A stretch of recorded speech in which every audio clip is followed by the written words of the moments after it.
Il y a pile un an, nous avons eu la chance d'organiser le sommet de l'intelligence artificielle ici à Paris, qui est un sommet mondial qui réunit l'ensemble des décideurs, les politiques, les institutionnels, les grands patrons, pour prendre tout simplement des décisions importantes autour de l'intelligence artificielle. Et cette année, le sommet aura lieu en Inde sur la thématique de l'impact. Et nous avons la chance de représenter la France, notamment avec une délégation de 12 startups.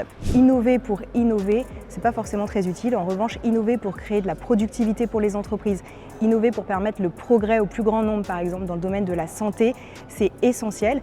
Et je pense que c'est pas différent de la manière dont on crée de l'intelligence artificielle en France. On a une approche et des valeurs assez communes de l'Inde. On réfléchit à une énergie décarbonée, on réfléchit à innover pour créer de l'impact. Et c'est de ça dont on va parler lors du sommet en Inde. Concrètement, ce qui est important pour nos startups, c'est de pouvoir ouvrir des nouveaux marchés, de pouvoir faire du business, de pouvoir devenir des géants à l'international. Se rendre au sommet de l'intelligence artificielle représente une double opportunité pour nos entrepreneurs. D'abord, être présent là où se prennent les décisions face aux leaders internationaux. Et ensuite, c'est l'opportunité également de découvrir un nouveau marché. L'Inde est un marché qui forme plus de 1,5 million d'ingénieurs par an. C'est une opportunité pour nos entreprises.